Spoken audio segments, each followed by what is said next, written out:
continue towards Dundee Road.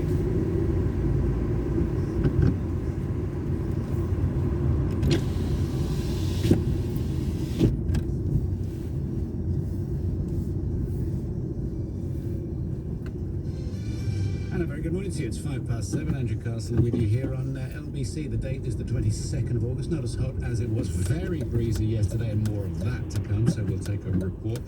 This Russian opposition leader, who is now in Germany, he's been evacuated. We'll take a look at the story and the detail behind that. I mean, how do we actually know that he's being poisoned at all? Everybody seems to have accepted that he has.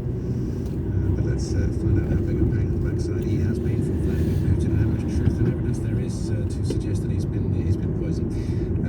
First, I want to talk about this eviction ban extended by 4 weeks. And to be quite honest, most people see this from the point of view of those people who are renting, and you feel sorry for people who are kicked out. But you know, there's a whole lot more to it than that, and much to look at, including what about people who own these places and need to be paid their money. Presumably, one side wants to talk to the other at all times in order for a smooth transition, some sort of reasonable agreement and accommodation to be reached. I mean, I don't know how many times it gets to court in a situation where you're trying to get somebody out. But of course, both sides need protection. But I think too often the debate is about those who are being kicked out. What about those who are requiring payment in order for them to run their businesses and their lives? We'll examine both sides of the story, but first, with the details, OBC's James Goodison. James, morning. Yes, morning, Andrew. The decision has come after huge pressure on the government as many people voiced their concerns they could lose their homes as soon as Monday when this ban was due to end. This freeze was one of the measures announced all the way back in March by the Chancellor at the start of the pandemic. The Housing Secretary, Robert Jenrick, said the government reviewed the decision this past week. At the start of the pandemic, we said that we would set out to protect the most vulnerable people in society. We did that by helping rough sleepers off the streets. We did it through the shielding programme, and we did it importantly by ensuring that nobody could be evicted during the height of COVID.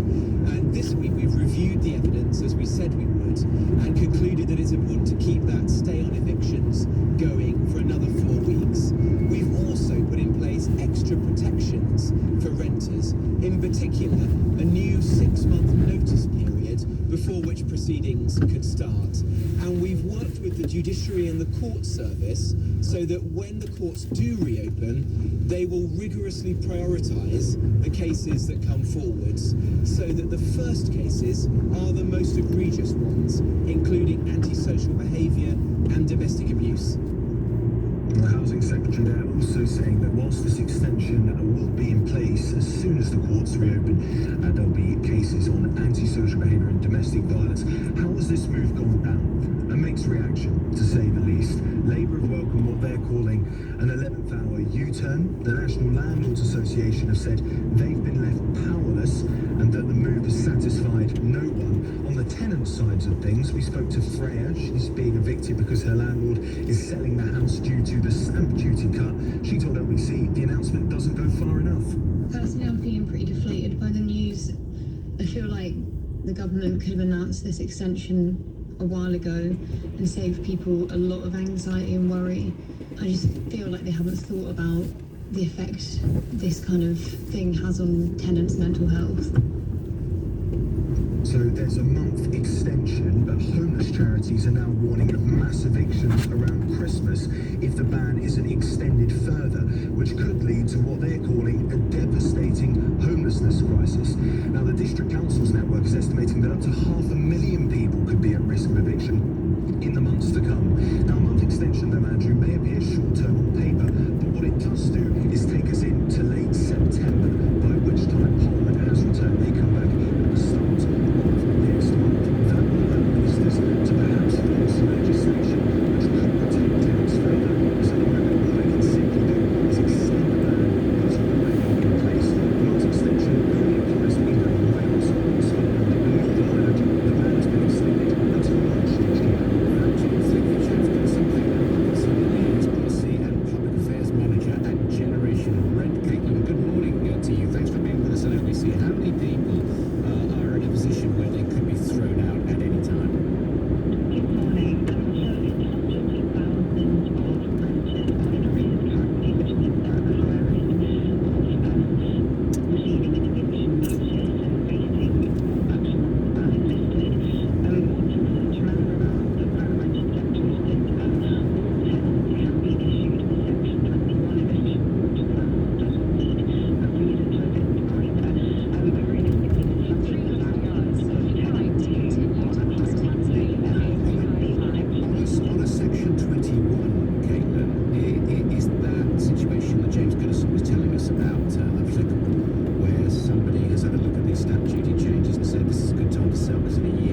So if somebody wants to sell a place where they've got people who are renting in there, at the moment you've got to give your renters 3 months.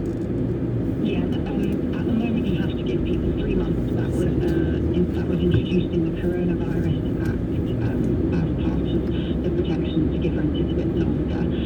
One thing that the government has also pledged to do is to ban Section 21 and to reform this piece of legislation. That was initially pledged back in April 2019, but it hasn't come through yet. So we think that tenant groups like Generation Background and plenty of other groups are calling on the government to use this time to make good on their pledge to actually end Section 21 local evictions and give people some long-term security. How do landlords now deal with significant arrears?